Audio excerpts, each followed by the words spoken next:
공손추 상 6번째. 어진 마음을 확충하세요. 맹자를 전부 읽어보지 않은 사람도 갓난아이가 우물에 빠졌을 때 구해주려는 측은한 마음인 불인지심에 대해 들어본 적이 있을 것입니다. 성리학자들은 이 문장을 특별히 주목합니다.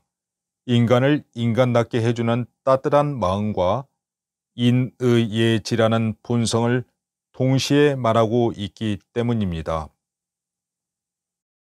사람들은 모두 남에게 차마 하지 못하는 사람다움의 마음, 즉 불인지심을 가지고 있다. 선왕께서는 사람에게 차마 하지 못하는 마음을 가지고 사람에게 차마 하지 못하는 정치를 시행하셨다. 그렇게 남들의 어려움을 차마 견디지 못하는 어진 마음으로 백성이 좋아하는 것을 좋아하고 백성이 싫어하는 것을 하지 않는 어진 정치인 인정을 시행해야 할 것이다. 그렇게 된다면 천하를 다스리는 것은 손바닥 위에 놓고 움직일 수 있을 정도로 쉬울 것이다. 사람마다 남들에게 차마 견디지 못하는 마음을 지니고 있다는 것을 어떻게 증명할 수 있을까? 평소에는 증명하기 어렵지만 힘들거나 별난을 당할 때를 보면 알 수 있다.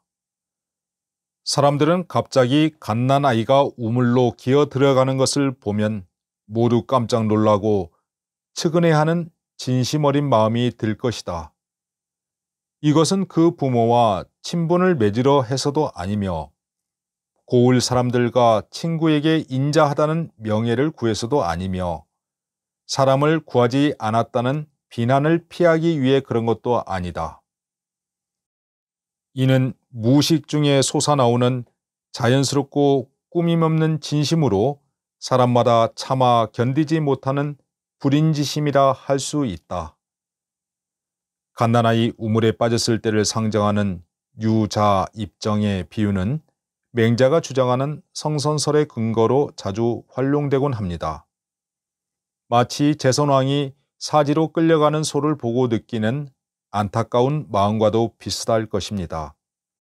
이처럼 진심에서 우러나오는 자연스러운 감정을 통해 맹자는 인의예지로 대표되는 본성과 그 현실화를 토로합니다.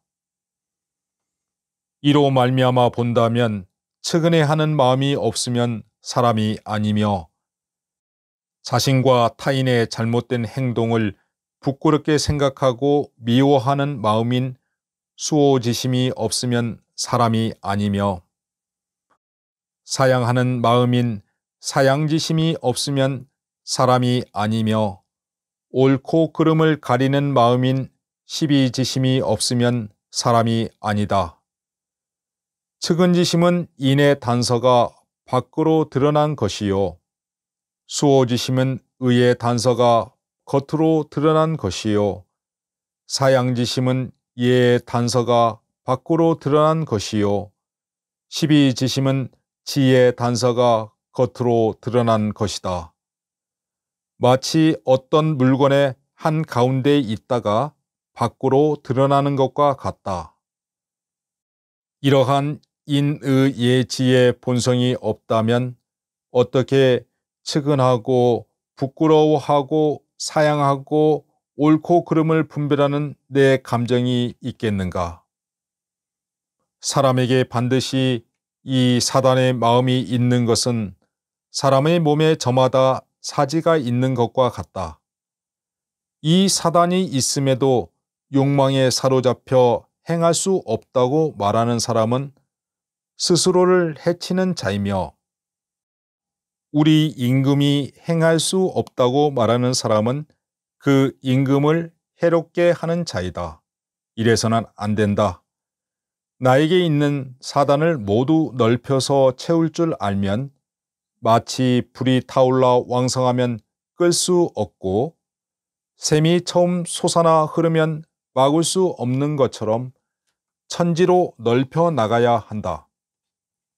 만약 사단의 마음을 천지로 확충시켜 어진 마음을 가지고 어진 정치를 행한다면 저 멀리 사회까지도 충분히 보호할 수 있고, 만약 채우지 못한다면 가까운 부모도 제대로 섬길 수 없을 것이다.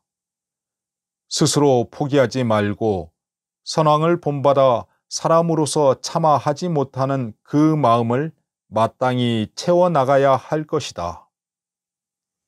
맹자는 사람에게는 사단처럼 타자를 향해 견딜 수 없는 마음을 누구나 지니고 있음을 강조합니다.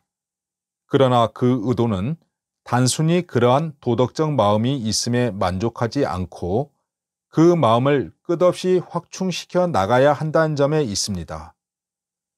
보편적인 도덕률로서 인을 강조하는 맹자로서는 어진 정치의 구현이 바로 자신의 인간담을 확인하는 자리입니다.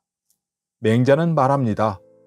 세상과 하나 되는 어진 마음, 바로 그 마음을 확충하세요.